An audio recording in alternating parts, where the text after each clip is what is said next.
तो Indian council act का 2 point मैं ऑलरेडी आपको पढ़ा चुकी थी। ये थर्ड पॉइंट है एडमिनिस्ट्रेशन से रिलेटेड।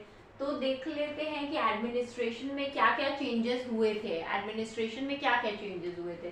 तो गवर्नमेंट ऑफ इंडिया एक्ट 1858 जब था, तो उसी टाइम आप देख सकते हैं कि कैबिनेट मिनिस्टर को चीज़ें हैंड ओवर कर दी गई थी सेक्रेटरी ऑफ स्टेट को, और इंडिया में रह करके एज एन एजेंट उनको हेल्प आउट कर रहे थे वॉइस रॉय, जो कि गवर्नर जनरल ऑफ इंडिया थे। गवर्नर जनरल ऑफ इंडिया और वॉइस रॉय दोनों सेम पोजीशन थी, ठीक है। और गवर्नर जनरल ऑफ इंडिया को 4 एग्जीक्यूटिव काउंसिल जो है वो असिस्ट करती थी, वो एडवाइजरी बॉडी थी, जो कि वॉइस रॉय हो गए थे गवर्नर जनरल ऑफ इंडिया। उनको 4 एग्जीक्यूटिव काउंसिल जो थी वो एडवाइजरी बॉडी थी, तो वो उनको असिस्ट करती थी, ठीक है।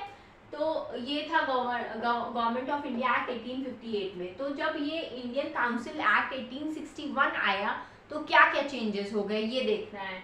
तो इंडियन काउंसिल एक्ट 1861 आया तो एग्जीक्यूटिव काउंसिल जो वॉइस रॉय को असिस्ट कर रहे थे वो 4 से 5 हो गए, ठीक है। अब आप पूछेंगे क्यों। तो देखिए, जब तक ये गवर्नमेंट ऑफ इंडिया एक्ट 1858 तक जो एग्जीक्यूटिव काउंसिल थे उनका काम क्या था, उनका ये काम था कि वॉइस रॉय को असिस्ट करना, ठीक है।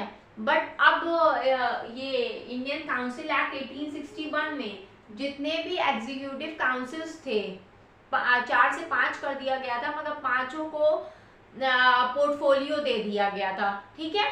तो ये देखिए, हर एक एग्जीक्यूटिव काउंसिल को एक एक पोर्टफोलियो दे दिया गया है। एक को होम मिनिस्ट्री से रिलेटेड दे दिया गया, एक तो मिलिट्री के काम को देखेंगे, एक तो लॉ को देखेंगे, फोर्थ वन रेवेन्यू से रिलेटेड देखेंगे, फिफ्थ वन फाइनेंस से रिलेटेड देखेंगे। तो आप ये देख सकते हैं पब्लिक वर्क भी मैंने एक एडअप किया है। तो ये 1861 में एडअप नहीं हुआ था, ये 1874 में एडअप ये हुआ था पब्लिक वर्क, बट 5 to 6 हो गया था, ठीक है।